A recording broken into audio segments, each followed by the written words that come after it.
something real nice, something real true for me and you. I'm looking for, I wanna feel. I'm looking for, I wanna ride. I'm looking for.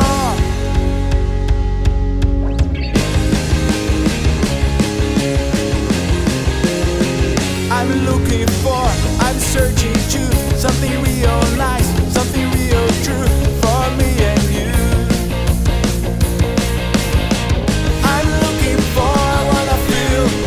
I'm looking for, I wanna ride. I'm looking for.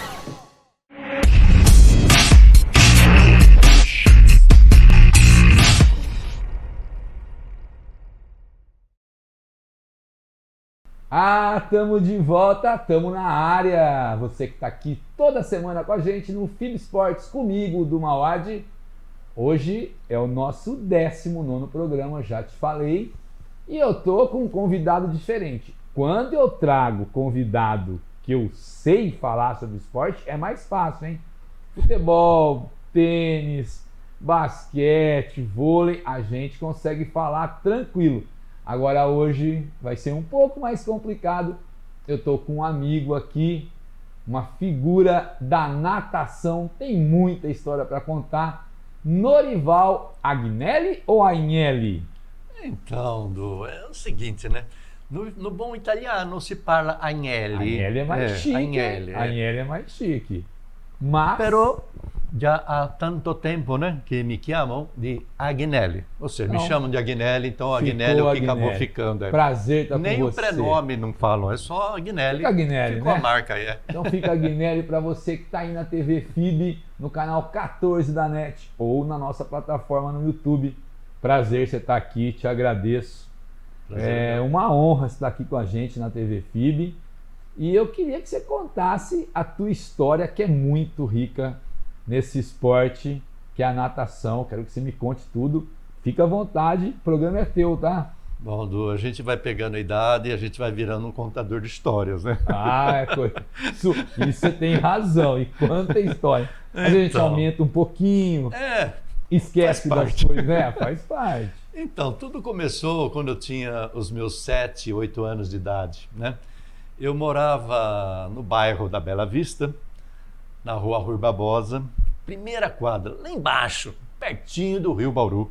Né? Onde de vez em quando pegava lá uns lambarizinhos, ia lá com a peneira, aquela época que ano muito é isso, peixe. Já que você vai falar o ano? Então, isso foi, eu nasci em 49, você põe mais 7 aí, dá 56, né? Você nasceu em 49. 49. Tamo bem, hein, Tamo bem, Agnelli tá bem. Então, eu morava ali na rua Rui Barbosa, primeira quadra, bem lá embaixo, pertinho do rio, e lá existia piscina, tinha uma piscina lá chamada Piscina Recreio, da família Arena. E não era uma piscina associativa, não era um clube associativo. Era uma piscina familiar, tinha dono, era de propriedade da família Arena. Mas era uma piscina com dimensões oficiais. Mas nessa época ter piscina era uma coisa...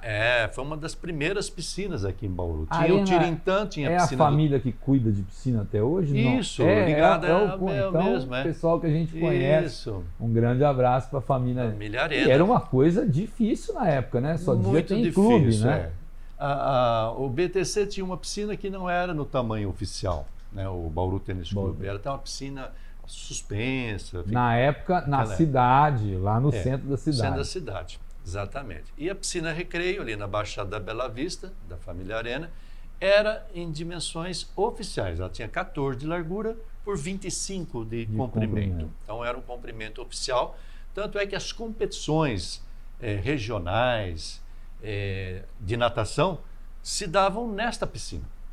E o senhor Jesus Arena, que era então filho da dona Rosária, filho do seu Frederico Arena, né? Espanhóis bravos, mas gente muito boa, muito gostosa, né? Mas eram bravos, firmes ali. E o seu Jesus Arena, que era então filho dos proprietários ali, acabou sendo proprietário depois, obviamente, dessa piscina, né? Ele era um entusiasta da natação. Tanto é que ele foi delegado regional de natação da Federação Paulista de Natação por muitos anos aqui em Bauru. E ele era um entusiasta e ele passou a ser um técnico de natação. Foi o meu primeiro técnico de natação. Jesus Arena. Jesus Arena, que infelizmente faleceu no ano passado, com 92 anos de idade. Né? E foi meu primeiro técnico. E por que eu comecei a praticar natação ali? Porque os meus irmãos, eu era o caçula, né? Os meus irmãos mais velhos já praticavam a natação competitiva. E os amigos ali daquela baixada da Bela Vista, os mais velhos, também praticavam a natação competitiva. Então, acho que aquele clima ali, muito Todo próximo mundo de mim, todo mundo participando. participando, porque eu não vou participar. Resolvi participar também, né? Aprendi a nadar com 7 para 8 anos de idade, eu não tenho uma precisão exata se foi 7 ou 8 anos, mas era nessa Estava na água faixa já. aí, já estava na praia, né? Já estava ali. Meu pai era muito engenhoso, então ele pegou uma lata dessas de óleo de salada, óleo para temperar salada. Era uma lata de seção retangular de 2 litros, obviamente já vazia, tinha os 2 furinhos lá, ele soldou os 2 furinhos, cortou uma chapinha de lata, fez um formato de um U e soldou essa chapinha na lata. E aí, com uma cinta dessa de calça, passou por essa alça da lata e colocou a lata nas minhas costas. E com isso eu pude flutuar na água. Cara, né? Hoje tem engenhoso, as boias aí de hoje não precisa de isopor, nada né? disso, mas já na tem as época- boinhas. Na época foi a engenhosidade dele. E aí, com aquela lata nas costas, flutuando, eu fui ali dando as primeiras braçadas nessa piscina. E começando ali as primeiras coordenações de braço, de perna, de respiração. Até que um dia eu tirei a lata e continuei nadando, né? Sem medo. E comecei a se na diagonal da piscina, né? De uma parede Dos eu dava um impulso 14, até a outra, dos depois aí já 14. foi para os 14, e assim depois. Aí o Seu Jesus começou a me treinar. E o Seu Jesus Arena dava um treino pesado para a época, né? Eu era muito criança ainda, mas é a lembrança que eu tenho de um treino bastante pesado, muita ginásticas, aquelas ginásticas isométricas, ou seja, ginástica que você conta com o seu próprio corpo, a sua não própria tinha força. peso, né? Era aquela flexão tradicional para os braços, né? Flexão para os peitos, para a parte dos tríceps, o bíceps. Ele tinha uma barra fixa de ferro lá também na piscina, né? Ali do lado da piscina, no pátio. E lá eu fazia um pouco de ginástica já. Imagina, Du, com 7, 8 anos de idade, já fazendo não dá essas nem para ginásticas. imaginar né? isso. E aí comecei a participar de competições com 10 anos de idade, portanto em 1959, eu conquistei a minha primeira medalha. Que guarda, aqui, ó. que a primeira, É uma a relíquia. primeira a gente nunca esquece. primeira a gente nunca esquece. Como dizia né? aquele comercial famoso, É. que a molecada de hoje em dia não sabe. Olha aí. Tá? Essa é a primeira medalha. Está em até gravada 59, aqui no verso, 1959. Primeira medalha relíquia. minha.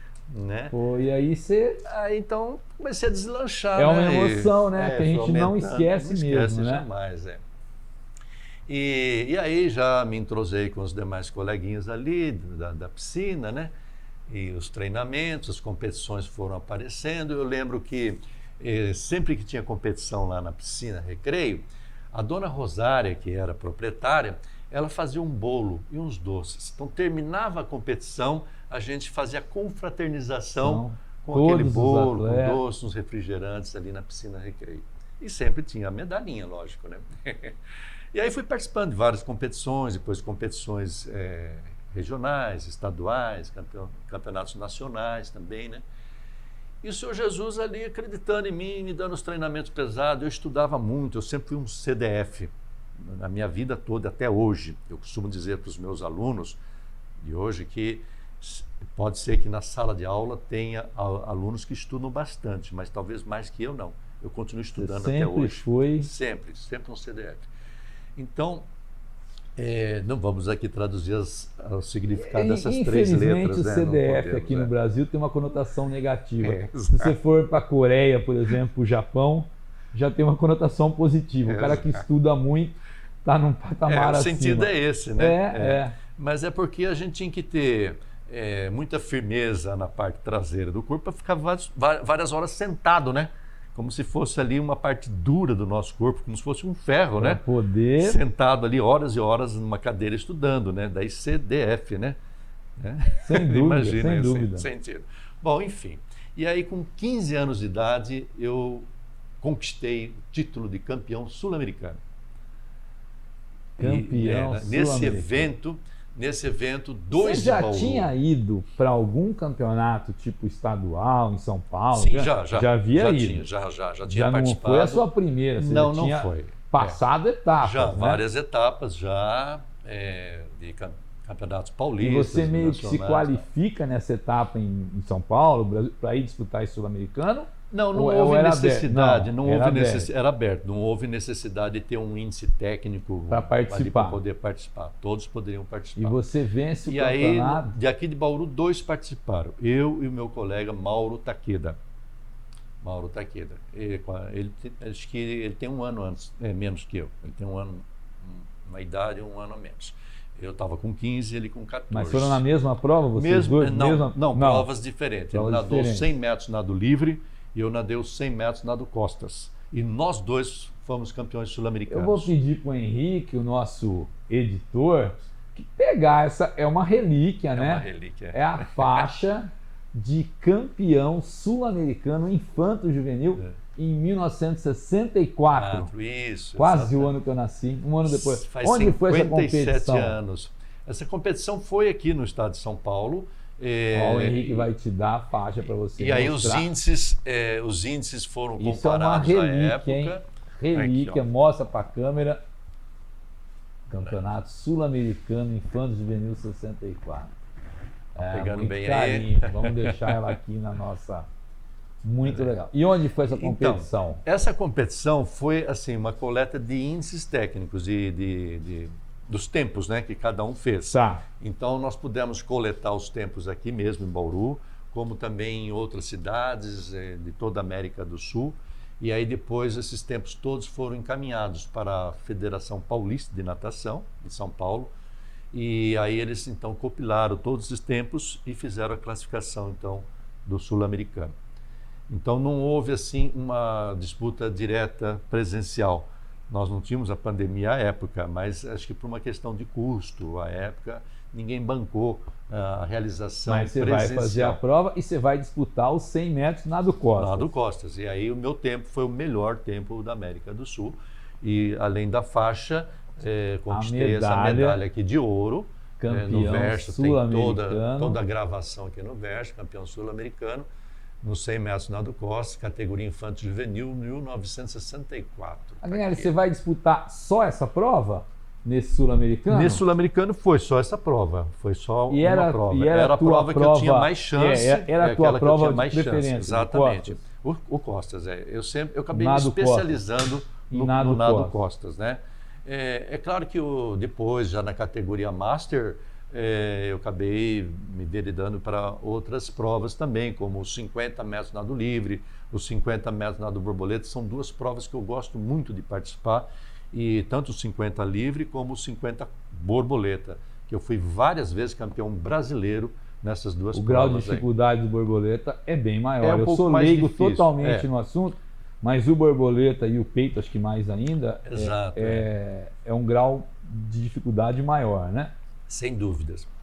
O borboleta é um estilo que exige muita força física, né? Principalmente o peitoral, para você poder levantar o braço aqui fora d'água, e muita técnica, obviamente, muita técnica. Como né? todas as demais modalidades exige muita técnica, mas o borboleta tem esse agravante, que precisa ter muita força muscular. Física para poder tirar o corpo da água. Exato. Então, eu gosto muito dessas duas provas. São provas rápidas, né?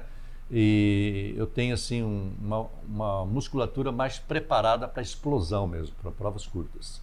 Agnelli, mas vamos voltar, Vamos voltar nesse título Aí, que para houve... falar da emoção Pois e tudo foi, que trouxe. Foi muito emocionante na época, imagina. 15 anos de idade. Eu tinha 15 anos de idade, então o caminhão de corpo de bombeiros foi até a estação ferroviária. Nós não estávamos chegando de trem, não foi isso. Mas houve, assim, aquela criatividade, criar uma criar encenação, tal, né? Então, como se nós estivéssemos chegando pela estrada de Você ferro, eu e o Mauro Takeda, Takeda. aí subimos no caminhão de corpo de bombeiros e fomos subindo pela Batista de Carvalho. Rua Batista. Batista de Carvalho. Centro do Comércio de Bauru. Exatamente, Centro de Comércio de Bauru. Até me faz lembrar uma musiquinha, se me permite, né? Você pode tudo. Muita gente fala assim, onde ficava aqui em Bauru a Ducal? Ducal. Então eu guardo até hoje. Por quê? Porque tinha uma musiquinha de propaganda que dizia assim, Batista de Carvalho, 718, 718, Ducal. Batista esquina com a 718, Rio Branco. Ali com a Rio Branco, 718. Com a Rio Branco. Primeiro Ducal. estabelecimento da quadra 7. É da sua época não, né, Henrique? E por que Ducal? Porque a gente ia lá comprar uma calça, levava duas, né? Ducal. Duas calças, É isso. Bom, daí. enfim, subimos a Batista de Carvalho. Você pediu para eu contar histórias. Tem que contar histórias, não tem jeito. graça. A gente mergulha em vários lances aí, né? Continue mergulhando. E aí fomos até Aguinaldo. a Câmara Municipal. Lá nós recebemos, então, essa condecoração, a faixa, né? E a medalha alusiva a esse título de campeão sul-americano. Foi a primeira vez que você foi homenageado na Câmara. Na Câmara, exatamente. Ao longo da minha vida foram 4 homenagens na Câmara Que Municipal. beleza, muito bom. Então, essa sim, foi o começo da história da minha natação, né? Eu como nadador, mas como lhe disse ainda agora há pouco, eu sempre estudei muito, gosto de estudar, e a essa época, com 15 ou 16 anos de idade, eu já estava dando aula particular de matemática, física e português. Não, para. Vê se pode. Peraí. Aula particular. Então, com 16 anos, você já estava fazendo natação, e ao invés de aproveitar, né? Nós estávamos dando aula particular. De matemática, física e português. A parte da língua portuguesa era a parte gramatical. Eu só gostava de dar aula de gramática, acentuação gráfica, concordância verbal. Gostava muito disso, porque eu tive aula com o famoso Gino Cres. Gino Cres, tanto no ginásio... A filha dele estudou comigo, no São José. Eu conheci a neta dele há um certo tempo aí pelo Facebook. A filha do Gino Cres estudou comigo no São José. Então, acho que pelo fato de eu ter tido aula com o Gino, eu tive uma certa facilidade que eu guardo até hoje na escrita, a parte gramatical, na acentuação gráfica, em que pese as últimas reformas ortográficas que nós tivemos, e essa última para ver uma concordância com a língua portuguesa de Portugal, né? Quando foram retirados aí alguns acentos circunflexos diferenciais, mas até hoje eu falo para os meus alunos, eu continuo ainda colocando acento circunflexo para diferenciar, por exemplo, pode de pode, fora de fora, eles tiraram forma tudo, né? de forma. Então, quando eu falo para os meus alunos, né, a forma da viga estrutural de um prédio tem essa forma adquirida pela forma. Se você não diferenciar, fica complicado. Diferencia na mesma frase, coloca as duas palavras com tônica diferenciada, né? E você já começa dando aula. Aí, exatamente, com 15, 16 anos de idade, aula particular de matemática, física e português. Eu sempre trabalhei muito na minha vida, Edu, sempre. Eu comecei a trabalhar aos 10 anos de idade. Se a natação começou aos 10, o meu trabalho também começou. Comecei catando esterco nos altos da Bela Vista, depois da PRG8, Bauru Rádio Clube. Lá era pasto de cavalo, vaca, boi. Então, eu com 10 anos de idade, eu ia lá nos altos da Bela Vista, que ali era pasto, pegava esterco já seco, punha dentro desse saco de estopa, né? E ia vender ali no centro da cidade para famílias mais abastadas, que tinha jardim na frente da casa. Ali eu vendia o esterco e depois eu me especializei. Não só vendia o esterco, como com uma enxadinha que meu pai me arrumou, eu fazia ali o revolvimento da terra e para preparar o jardim. Já pensou? Com 10 anos de idade. Caramba. Depois, com 12 anos de idade, comecei a vender revistas aqui em Bauru. Pegava num distribuidor que tinha ali na rua Rio Branco, entre a Batista de Carvalho, viu que eu dei o tom quase da música? A Batista de Carvalho com a Rodrigues Alves com a Bandeirantes. Rio Branco, Rodrigues Alves com a Bandeirantes. Tinha ali um distribuidor de revistas e de jornais que vinham de São Paulo. E eu, com 12 anos de idade, pegava aquele monte de revista aqui e ia vender nas esquinas, nas casas. Naquela época não tinha esses grandes... Não tinha nada. Não tinha nada né? para Não tinha venda, nada. bancas, né, as chamadas bancas. Não tinha nada, não tinha nada. Tinha, acho que na rodoviária só uma. E você pequenininho, com 12 Com 12 anos. Então, eu comecei a trabalhar muito cedo, com 10 anos de idade, e não parei até hoje. Nunca parei de trabalhar. Estou com 72 anos de idade, E trabalhando. portanto, 62 anos trabalhando. Bom, e aí então, com 16 anos ali, dando as aulas, né, particular, e aí aumentou tanto o número de alunos nas minhas aulas particulares, que eu tive que entrar em contato com o Gino Cresce, que na época ele tinha um cursinho, ele tinha um cursinho, não sei se era na Rubens Arruda, por ali, bem no Centro Velho ali, ele tinha um cursinho ali, onde era um prédio do Sindicato dos Ferroviários do Noroeste do Brasil. Era um predinho do Sindicato dos Ferroviários. E ali ele ocupava umas salas com um cursinho que ele tinha ali. Era um cursinho preparatório para... Era Madureza, chamava Madureza. O cursinho chamava Madureza. Né? Era um cursinho que era assim, mais para as pessoas que queriam fazer mais rapidamente um cursinho preparatório para as faculdades. Para poder passar na faculdade. E aí eu conversei com o Gino, ele já me conhecia, e ele cedeu uma sala lá para eu poder levar os meus alunos. Ainda deixou de ser aula particular, né? Porque aumentou tanto o número de alunos. Então, eu sempre estive assim, muito ligado com o ensino, com a natação, né? Ensino, natação, e o trabalho, né? Trabalhando já desde muito cedo. Então, são duas coisas que se complementam, né? Se complementam. O ensino, outro, né? a educação com o esporte, eu acho que ela acaba... Esse binário aí, né? É muito bom. O país que investe nisso só tem retorno bom. E aí depois competição, né? Competição atrás de competição. Aí quando chegou com 21 anos de idade, eu estava na faculdade, entrei na faculdade com 18, né? Faculdade de Engenharia. Você fez engenharia? Engenharia Civil, na antiga Fundação Educacional de Bauru. Isso, ali na Vila Falcão. E eu fui da terceira turma de Engenharia Civil da Fundação Educacional de Bauru, porque eles começaram em 67, né? E eu entrei em 69. Na verdade, é a terceira turma, 67, 68, 69, eu entrei em 69, terceira turma de Engenharia Civil. E aí então comecei a fazer a engenharia e já começou a ficar um pouco difícil para eu continuar praticando a natação no nível técnico que eu participava, né, com aquele treinamento pesado, né? Mas não abandonei a natação, só diminuí um pouco os treinamentos e diminuí um pouco as participações em campeonatos, né? Aí me formei em engenharia, já montei escritório de engenharia, né? E aí já fui fazer o meu mestrado lá em São Carlos, na Escola de Engenharia de São Carlos, que pertence à USP, né? Fiz lá meu mestrado, depois mais para frente fiz lá meu doutorado, fiz a livre docência, enfim, fui seguindo a carreira universitária, né? E a natação, ela teve uma parada, então, para mim, quando eu me formei na engenharia, com 23 anos de idade, eu parei a participação em competições, mas não larguei totalmente a piscina, continuei ainda nadando um pouco, treinando um pouquinho, e depois, com 39 anos de idade, eu fiquei sabendo através de um colega meu, José Ângelo Oliva, promotor já aposentado aqui em Bauru, mas continua, acho que advogando, né? Dr. José Ângelo Oliva. Eu fiquei sabendo por intermédio dele que existia a categoria Master de natação. Eu estava com 39 anos de idade e eu tinha dado uma parada boa aí, de quase uns 20 anos, né? Parada de competições. Mas aí você viu uma porta abrir de novo. Falei, tem competições de Master? Tem, Master a partir dos 25 anos de idade e é subdividido em faixas de 5 em 5 anos. Pô, então, estou nessa, né? Estamos dentro. Isso eu estava com 39 anos de idade, portanto foi 49 com 40 dá 89. 88, 88, 89, por aí, né? Aí ele falou, já tem uma competição agora em abril. Isso foi em dezembro que eu encontrei com ele no shopping, né? Lá no Bauru Shopping. Ele falou dos campeonatos de natação. E falou, vai ter uma agora em abril. Então aí eu comecei a treinar novamente. Em abril eu fui participar dessa competição. Um dia gelado, frio, em Rio Claro.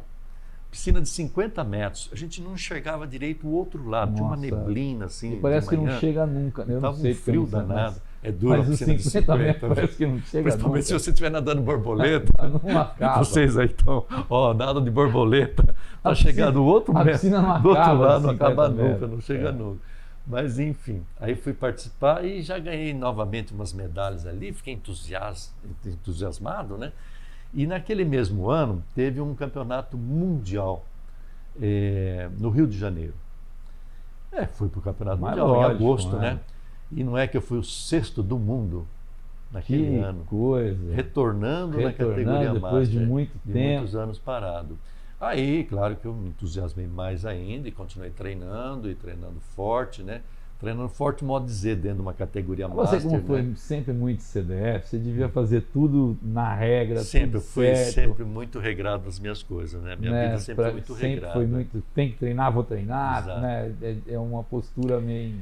E aí, quando foi em 2010, numa das reportagens, o repórter perguntou para mim quantas medalhas eu já havia Ganho. conquistado, né? Na natação. Falei 501 medalhas. Bom, 501. Você, obviamente, catalogou Tudo desde o tudo começo. marcado, tudo registrado, cada Dia medalha, tal, que competição tal, tudo número isso. Tem tal. um caderno isso daí. E aí, então, em 2010, eu estava acho que com 60, né? 60 anos, 2010, 60, 61 anos. E o repórter perguntou, eu falei, estou com 501 medalhas. Aí ele falou assim, bom, tem essa história do Pelé, 1000 medalhas, o Zico, 1000 medalhas. Esse número mágico, 1000, não te passa 1000. pela cabeça? Eu falei, me passa, assim, de um dia ter 1000 medalhas, né? Ele falou, e quando? Aí eu fiz uma projeção pelo que eu vinha conquistando de medalha nos últimos anos até aquela data, né? E projetei isso, então, para quando que eu chegaria a 1000 medalhas. Dava 2017. 2017, pelo ritmo, pelo histórico anterior, né? Pelo chegaria na anterior, milésima projetei medalha. para isso daí. Então, em 2017. Estaríamos com 67 anos, é isso? Exatamente, em 2017. Mas aí qual não foi a grata surpresa? Que em 2015, 2 anos antes, eu cheguei nas 1000 medalhas. E aí eu sempre explico para os meus alunos a importância de a gente ter objetivos na vida, ter focos na vida. Porque eu entendo assim, quando você tem objetivos na vida, o teu cérebro processa esses objetivos e dá ao teu organismo, dá ao teu corpo condições de você alcançar. É um processamento da nossa maquininha aqui no cérebro. Eu quero isso, eu vou atrás disso. Então, o cérebro dá condições ao teu corpo de você alcançar aqueles objetivos. Então, é a sua meta. E acho que por conta disso, eu acabei participando de um número maior de competições. Onde tinha competição de Master, estava eu lá. Então, às vezes, no mesmo mês, eu participava de 2 ou 3 campeonatos no mesmo mês. Claro que com isso, eu acabei conquistando a milésima medalha muito antes, em 2015. Né? E aí foi uma conquista muito bacana, porque foi num campeonato pan-americano em Medellín, na Colômbia. Né? Medalha de peso, né? Quando eu fui para lá, eu estava com 990 medalhas. Vou repetir, 990 medalhas. 10.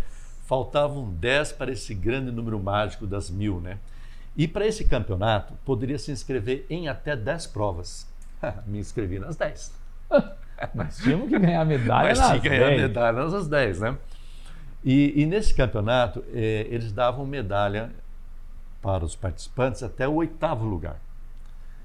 Eu confiando no meu taco, falei, bom, eu não vou ficar em nenhuma prova acima do 8º lugar. Todas elas eu vou estar ali entre os 8 melhores. Tenho certeza disso, né? E tanto é que o campeonato transcorreu durante uma semana e quando chegou no último dia, última prova minha, a 10ª prova minha naquele campeonato, eu já tinha amealhado 999, ou seja, já tinha conquistado 9 medalhas lá. Então aquela seria a milésima. E você disputou prova de todos os estilos para poder, né, para poder chegar. Né? E aí? E essa última mágica. E aí, claro que houve um comentário ali nos bastidores ali que tinha um nadador do Brasil, né, da cidade de Bauru, interior do Brasil, né, que estava ali participando, que tinha chance naquela prova ali, que era a última dele, já no último dia, né, de conquistar então a sua milésima medalha. Isso vazou por ali, né? E aí na hora que eu subi no pódio de partida, anunciaram no alto-falante. Caramba. Na baliza tal, que eu agora não lembro exatamente qual foi a Tem baliza. problema. Né? Vai estar o nadador brasileiro, Norival Agnelli, né? Porque lá, claro, você está num outro país. Agnelli, vai falar Argentina, direito. Agnelli, né? Norival Agnelli vai participar da sua 10ª prova, já está com 999, portanto, aqui poderá ser a sua 1000ª. Rapaz, ali minha perna tremeu. Mas não tem Adrenalina mil, parecia que estava faltando oxigênio, parecia um que era a moleque. primeira prova. Parecia que era como se fosse a primeira prova. Né? Aí, tá bom, estou lá no pódio, né? Da partida, e pá, na verdade eu estava embaixo, porque foi prova dos 50 metros nado costas. Essa prova você não aí. estava nem você já estava na água. Quando é uma Já prova sai de da costas, a água. gente sai já embaixo, né? Já Sim. dá a partida de baixo. Então, aí termina a prova, né? Eu olhei lá no placar eletrônico, terminei em 2º lugar. Falei, bom, então eu acho que está tudo caminhando para eu ter aqui a minha 1000ª medalha. Mas faltava um detalhezinho, que quando você termina a prova, você não deve sair da piscina, até em respeito àqueles que ainda não concluíram chegaram. a prova, né? Então, até por uma questão de respeito, você fica lá dentro da água. E aí você tem que esperar o juiz informar se naquela prova ninguém foi desclassificado. Porque poderia haver uma desclassificação, Sair né? antes, Saída errada, virada nadar errada, errado. no percurso alguma coisa errada, chegada errada, né? Então você tinha que aguardar a fala do juiz e quando ninguém foi desclassificado naquela série, daquela prova, né, que a gente chama de série, porque a prova tem várias séries, né? O juiz já anuncia a largada da próxima série. Então, se ele anunciar a largada da próxima série, é porque ninguém foi desclassificado. E ele anunciou a largada Aí da você próxima. ficou Aí, tranquilo. estendi o dedo para o alto, né, agradecendo a Deus, ao grande arquiteto do universo, que ali eu tinha conquistado a minha 1000ª que medalha. está aí, né? Está aqui, olha, essa daqui. Uma linda, medalha de por prata. sinal. Essa aqui foi a 1000ª medalha, Master. que faz parte de um conjunto de 10 medalhas parecidas com essa daqui, que foram as 10 que eu conquistei lá em Medellín. Nós temos Acho que imagem. eu falei agora há pouco que eu estava na Argentina, me perdoe. Eu até corrigi, mas eu fiquei em Colômbia. Mas também o Mas sotaque também é o falam mesmo. o castelhano. Colômbia, então. em Medellín, né? Lá eu conquistei a minha 1000ª medalha. E alcançamos a 1000ª medalha, hein, Agnelli? Pois é. Parabéns. Teve até uma festa, não teve? Sim, depois teve uma festa. Teve uma imagem aí para mostrar. Sim, teve uma festa aqui em Bauru. Você levou todas as medalhas? Todas as medalhas, Coisa linda, temos fotos aí. O Henrique vai colocar durante o Meu, coisa maravilhosa. Então, foi uma festa muito gostosa. Foi assim, foi a SENAG, né, a Associação dos Engenheiros, Arquitetos e Agrônomos de Bauru, a SENAG, da qual eu faço parte como engenheiro, né, junto com o Jornal da Cidade e mais algumas empresas lá, mas basicamente o Jornal da Cidade e a SENAG. Que bacana. Eles prepararam então um oba-oba, uma confraternização, uma festa para mim, para comemorar a 1000ª medalha, né? Que tem que ser comemorada. E foi lá mesmo, na né? SENAG, foi lá no prédio da SENAG. Aí uns dias antes eu levei todas as medalhas, todos os troféus para lá. Né? Coisa linda. E eu e mais um filho e mais algumas pessoas, nós montamos então, ocupamos uma sala mais ou menos do tamanho dessa, assim, ou talvez até um pouco mais comprida que essa daqui, com todos os placares lá, onde são placas grandes que eu fiz, né, para fazer o mostruário das medalhas. Mais uma emoção. E coloquei todas as medalhas lá. Essas medalhas ficam na sua casa, né? Estão tudo em casa. Ficam expostas, você guarda tudo direitinho. Por um bom tempo, elas estavam expostas num ambiente lá que tinha sido um quarto no meu apartamento. Você transformou eu desfiz o quarto e transformei então num espaço meu ali de natação, né? Então eu peguei essas placas de 2,44 por 1,22, tamanho padrão aí dessas placas de compensado, fiz um fundo com uma borracha grossa e mais um feltro de acabamento, ali fui espetando todas as medalhas. Algumas com essas correntinhas. Você tem toque aqui. Como eu? Você coloca tudo na sequência ou você foi colocando? Um pouco, mas não muito. Achei alguém, hein? Achei alguém. Então, algumas estão assim, com essas correntinhas, outras têm essas faixas, outras eu fiz assim uns lacinhos com as faixas para ocupar menos espaço lá no tablado, né? E são 3 grandes, né? De 2,44 por 1,22, que eu pus lá nas paredes e tal. E aí, na Senag, então, nessa festa, aí, uma festa comemorativa Da da milésima milésima medalha. medalha, eu levei para lá e nós montamos, então, lá numas paredes, num espaço. E eu levei também todas as publicações minhas de jornal. E deve né? ter publicação, Eu hein? acho que mais de 500 publicações. Que E história. aí foram feitos uns standards lá também, com todas as publicações de jornal, né, os recortes, tudo espetadinho lá. Mais eu pus uma em ordem emoção. cronológica. Eu Foi em imagino, ordem né? Porque você cronológica, deve ser... né? E tivemos a oportunidade de estar lá. O prefeito participou, foi nessa festa, o prefeito, alguns vereadores, né? Algumas autoridades da cidade. Veio o presidente do CREA, lá de São Paulo, veio também prestigiar o evento. Foi muito legal. Depois fizeram um coquetelzinho no final ali, a imprensa toda presente. Mais uma emoção, né? mais uma Televisão. coisa que o esporte te trouxe, te devolveu. E ali foram as primeiras captações de imagem de um documentário que depois uma empresa aqui de Bauru, a TBR, acabou fazendo um filme, documentário, né, em duas versões, uma versão para cinema e uma versão para televisão. Que então, bacana. nós já temos aí disponível, está no YouTube, esses dois formatos do documentário. E aí eles pretendem, inclusive, um dia acertar com a gerência da sala de cinema lá do Bauru Shopping, Para poder na hora que passar acabar por antes. passar essa pandemia, né, e fazer uma projeção oficial. O filme para cinema é de 55 minutos, é um longa, e para televisão é de 33 minutos. E nós fizemos um curtinho também de 17. No YouTube tem todos esses filmes, tem os trailers, né, desses dois formatos. Muito bacana. Mas enfim, foi aí que essa empresa TBR então começou a captar as primeiras imagens, foi nessa confraternização lá na Senag em 2015. Bom, depois disso, aí... Nós temos que ter mais, peraí. É. Depois da milésima, a gente não pode parar. Ele mesmo falou, nós temos que ter mais objetivo na vida, senão a vida Sim. fica sem graça. Exatamente, ali no evento Você já pensou, da milésima quero medalha, promo- o repórter perguntou para mim, e agora, professor, qual é o próximo objetivo? 2.000, né? E vou dizer para ele que eu não tenho objetivo mais de chegar a 2.000? Como é que eu vou me ver perante os meus alunos, que sempre eu coloco para eles essa garra de ter objetivo na vida, de enfrentar desafios, né? Sempre coloco isso para os meus alunos, né? A importância de enfrentar sempre desafios, né?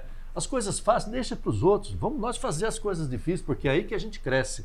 É através dos desafios que a gente cresce na vida, né? Bom, então o repórter perguntou, e agora, 2.000 medalhas? Aí eu tive que fazer uma projeção. Dava para chegar às 2.000 medalhas e com 87 anos de idade. Ainda dá, pô. Estamos Eu bem. sou moleque ainda, estou com 72 só, Tranquilo. poxa vida, né? Mas antes de chegar nas 2.000, nós vamos passar o rei, né? Não vamos? Pois é, então. O 1.000 é esse número mágico do Rei Mas Pelé, tem um outro do Zico mágico. e tal, 1.000 gols, né? Aí, depois a gente fica sabendo, e você agora confirmou aí para mim, que Pelé marcou 1.283 gols, né? É a nossa próxima É a próxima Quanto meta. nós Tá estamos pertinho, agora? eu estou com 1.246. Então até o final do ano nós já batemos Esse essa ano marca. nós estamos ainda com a pandemia, só vai ter uma competição agora no final do ano que eu não vou Então, no participar. próximo Mas a ano a partir do gente- ano que vem, se Deus quiser, nós já vamos voltaremos atrás. aí às competições. E eu quero... Esse é o próximo objetivo. Vamos alcançar 1.283 medalhas medalhas. para comparar ao número de gols do, do Pelé. Pelé. Isso. E eu quero que você fale agora de uma outra emoção que deve ter sido gigante, que foi carregar a tocha olímpica, né? Ah, Quero que você conte toda a história, como é que aconteceu isso. então, rapaz, olha, 2016. 2016. Então, de 2015 a 2016, esses 365 dias aí, não lembro se foi o ano bissexto, seriam 366, mas enfim. Aí começou a história da tocha olímpica, né? Porque a Olimpíada no Brasil, no Rio, em 2016, e a tocha olímpica, claro, ia passar por várias cidades, como de fato aconteceu, né? E em cada cidade um número de pessoas para conduzir a a tocha. tocha olímpica. Cada um conduziria ali uns 200 metros e passaria a tocha Ao para o próximo. próximo, e assim sucessivamente. Em Bauru, 32 pessoas foram escolhidas. Mas como é que se deu essa escolha? Era uma indicação, ou seja, qualquer pessoa, em princípio, poderia ser indicado, né? Qualquer pessoa poderia indicar qualquer pessoa, era totalmente democrático isso, né? Dos vários segmentos, não precisaria ser ligado necessariamente ao esporte. Vários segmentos de atividades aí, profissionais, tal. Não precisaria ser necessariamente o esporte. Claro que o esporte acabou sendo vamos dizer assim, carro-chefe. o vetor principal que carreou mais condutores da tocha olímpica em todas as cidades, obviamente. Não seria diferente aqui em Bauru. E aí, alunos meus, ex-alunos meus, pessoal de esporte, pessoal da família, amigos, enfim, todas as categorias que Todo você imagina, mundo. começaram a me indicar, né? E foram indicando outras pessoas aqui em Bauru. Eu fui um dos que mais teve indicação aqui em Bauru. Passou de 100 indicações o meu nome. E aí, então, eu fui contemplado com um dos 32, então, condutores da tocha olímpica aqui em Bauru. Inicialmente, assim, eu sempre acompanhava a chegada de e-mails, né? Porque a resposta oficial viria através de e-mail. Até então a gente tinha através do WhatsApp, ou ligavam para mim, olha, o senhor está aqui como um dos condutores, tal, precisamos definir, aliás, como um dos indicados. Né? Até que um dia eu estava saindo da universidade às 10 horas da noite, fui para o pátio para pegar meu carro, entrei no carro, liguei o celular, né? Porque dentro da aula a gente normalmente deixa o celular desligado. Liguei o celular e tinha um e-mail lá do Comitê Olímpico Internacional. Do né? COI. Do COI. Aí estava lá, que eu tinha sido contemplado. Que é mais uma emoção. Eu dei um grito dentro do carro, mas eu dei um grito dentro do carro que eu acho que o pessoal lá da portaria deve ter ouvido. Né? Fui para casa, que alegria, minha esposa falou, então vamos comemorar, vamos abrir uma cerveja. Ela tomou a cerveja inteirinha, sozinha, porque eu não tomo cerveja, né? Ela tomou. Alegria. Aí eu tive que tomar, então, um vinho, alguma coisa assim, para comemorar com ela a indicação do meu nome. Bom, aí passavam-se mais alguns dias, foi chegando próximo do dia da condução da tocha olímpica, né? E aí, sempre o contato lá com o COI. E aí veio, então, a definição do local em que eu iria fazer a condução. Seria lá nos altos da cidade, ali na Praça Portugal, perto ali de um dos bancos que patrocinou o evento da condução da tocha olímpica aqui em Bauru, né?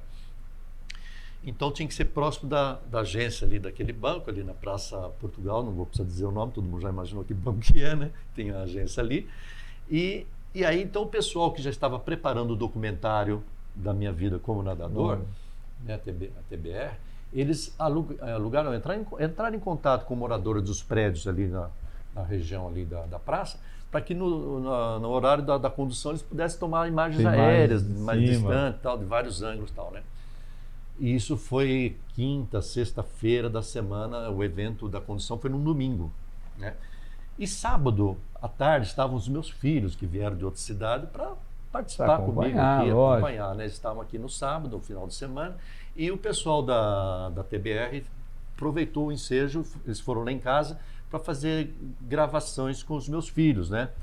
E estava aquele oba-oba, aquela confusão lá na sala, eles tiveram que mudar móveis, colocar lá aquelas sombrinhas, aquelas coisas lá para negócio de imagem, de luz, não sei o quê. Aí toca o telefone. Minha esposa fala, é para você, é do Rio de Janeiro, é prefixo 21.